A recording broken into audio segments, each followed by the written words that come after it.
Hey, good morning, Joe. Hey, Daniel, what's up, man? How you doing? Nice to see you. Nice to see you. Yeah, it's been kind of a sketchy morning with the internet, so I was trying to be safe. So I think we're in good shape. Perfect. So it's been a while since we spoke last. I think we talked before the pandemic. Yes. Yeah. So And oh, what simple times those were. the good old days, right? Mhm. So I think that's where I want to begin before we get into the brand new album. You're always just putting out wonderful work and you're busy all the time and I'm sure the pandemic was quite a thing. How did you survive that 3-year period and how has it changed you? Well, I mean, I think how I survived was directly related to the making of this record. Um, I started to look at things very differently during the pandemic. I've always been a city slicker, someone who likes, the urban environment.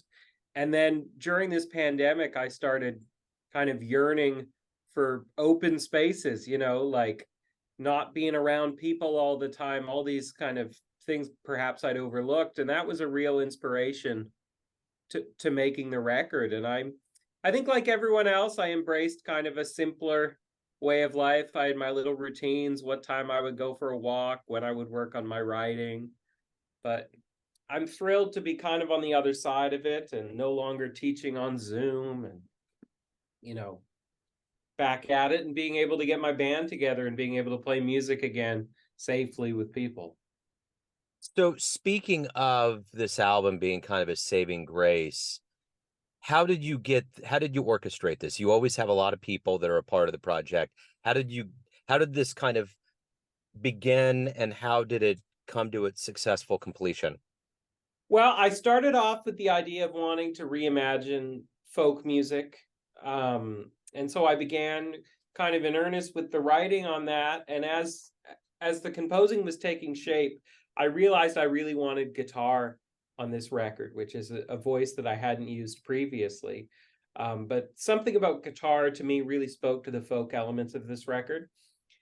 So that was how I ended up bringing in guitar and was fortunate enough to have Kurt Rosenwinkel join us on guitar and lend his beautiful tone to the record.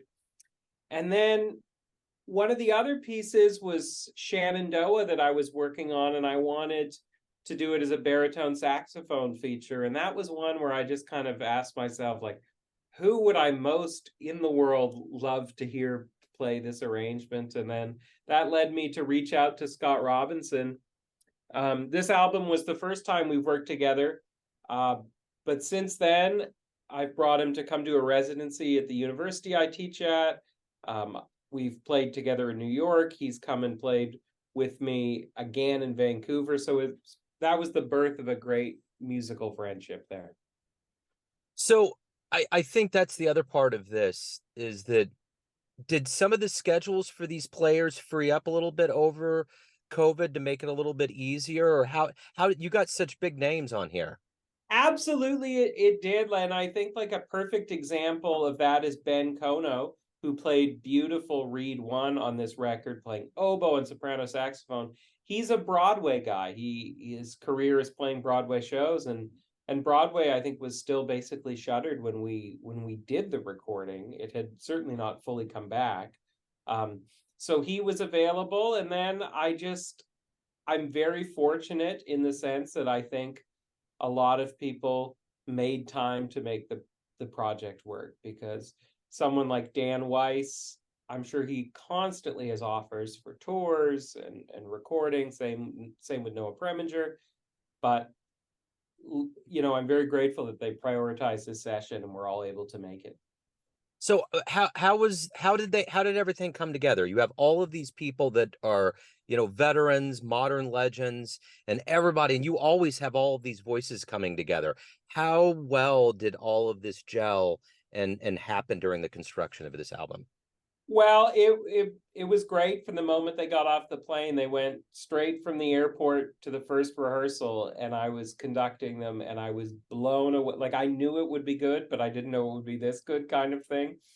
And I heard them playing, and they played brilliantly, and they had also prepared very diligently. I'd sent out music, so they came in knowing my music. and there was nothing about notes and rhythms in these rehearsals. It was just straight to the music, straight to the essence of it. And that allowed the project, even though we had a rehearsal, a gig, and 2 days of recording, by the time we finished the first rehearsal, we were ready to go. I mean, isn't that kind of the nature of jazz, is that because it's improv and because you're always going into this land of unknown, when you get seasoned players together, it's just kind of like you're just putting on the shoes and walking. Yeah, and what you said there, being the land of the unknown, that to me is the most exciting part about working with people like this. I particularly compose in a way where there will be some unknown to me. I have some more open sections where the players kind of take the helm, and it's a surprise to me what will happen. So having the trust in the musicians to take me into that land of the unknown is probably my favorite part about jazz composition. So, how does your brain work as a composer with all of these different voicings? I mean, do you have all of these sounds while you're putting this down? How does Daniel's brain work to get all of this together? Well, it starts out very simply in an old school way with a piece of manuscript paper and a pencil. And then I try and compose and orchestrate separately. So I've sort of determined the pitches and the rhythms and the structure of a piece before I go about choosing which instrument will play them. And then it's just about coloring the sounds. Do I want part of this to sound warmer? Do I want part of it to sound darker? Is there some sort of mood I'm trying to kind of interject into a part, and how can the instruments I have at my disposal help me sort of tell that story? So do you ever just kind of lean back after a project like this and think, wow, it's just the fact that it all came together. It's a packaged idea. It's in your hands. Does it ever just blow you away? How many things? And almost, because it almost seems like you're constructing a Hollywood film. There's so many people, so many players, so many things, and it all has to come together. Yeah, I sort of sit back and then I'm riddled with insecurity and I think, okay, I got lucky. I will never do this again. Um, I'm staring at blank manuscript paper. I realize I've had my last good idea. So Yeah. yeah, there is a bit of a hangover period from an album like this where I listen to it. I'm like, wow, how did I do that? I'm not going to be able to do this again. Yeah. Well, and that's the beauty of jazz, right? I mean, ultimately, at the end of the day, you're doing one thing once over and over again. I'm doing one thing. How am I doing it over again? That's Well, because you're gonna come back in and you're gonna have another album. You're gonna have another performance. oh yeah, It's the exactly. uniqueness of it. But I'm hoping that I will have kind of a new muse, like a different spark for True. the next album. Yeah, absolutely. So, what are you hoping ultimately that the listener gets from this album? I'm hoping that the listener is kind of inspired to maybe go back and check out some of the original works, even though my interpretations are sort of far from the originals, that maybe it'll resonate. Maybe it'll remind them why it was a joy to listen to Gordon Lightfoot sing Wreck of the Edmund Fitzgerald, or to listen to Bob Dylan singing Blowin' in the Wind. So I hope they connect to it that way, and I hope they sort of connect on an emotional level that even though there's some kind of wild and crazy jazz and there's symphonic orchestration, that I hope it still feels a little folk like. I hope there's still those kind of comforting sounds for people. Well, in the backbone of a lot of those songs that you even mentioned there in folk songs is that it really does rally people and it becomes the voice of things that are happening socially and politically. And you talk about a socially and politically charged time that we're living in right now. Yeah. Was that kind of a texture, a part of what you were going after to kind of resuscitate these voices that were really leading an artistic march at the time they came out? I think that was part of it, and also it was a very divided time. And to me, these songs were things that people did together. These Singing these songs were a group experience. These sort of campfire songs that they united people. So anything coming up, live performances to roll this out? What are your plans kind of as we march forward here?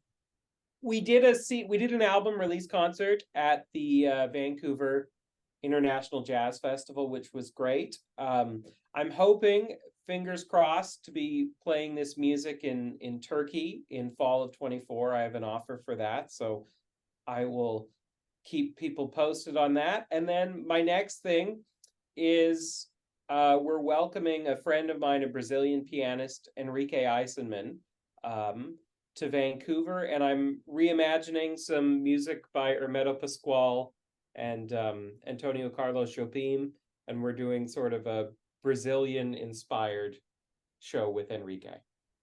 Right on. So, the one thing that was emblematic of this pandemic was that, like you had mentioned, there was a lot of people that lived in cities and they wanted to get out into more rural areas and even places where rent wasn't so crazy. There was a Hmm. survival instinct that went into it. But Yeah. now that the dust is settled, we're getting back to things.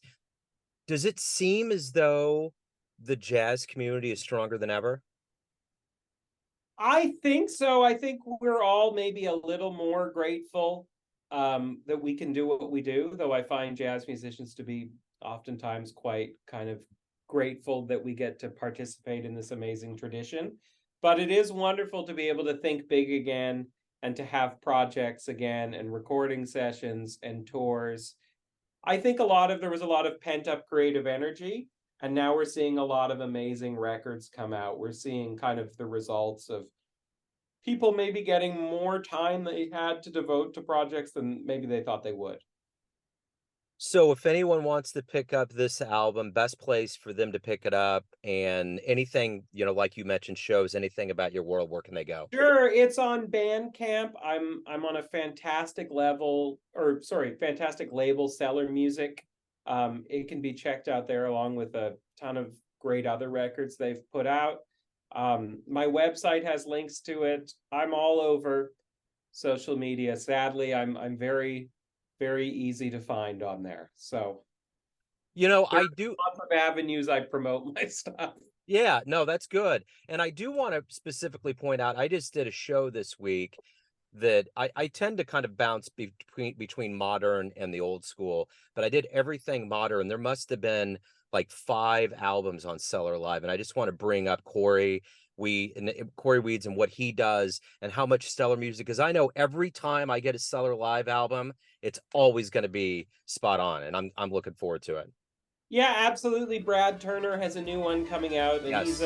he's a hero of mine. So Corey does so much, and I always notice that when I'm in New York and I meet a musician I haven't met, and I tell them I'm from Vancouver, usually the first question out of their mouth is, "Do you know Corey?" Yeah, yeah. That show actually, I kicked off was with Brad Turner. That was the first track, and I love his work. Like anytime Brad's got something, I leap on it. So it's great Yeah. for sure.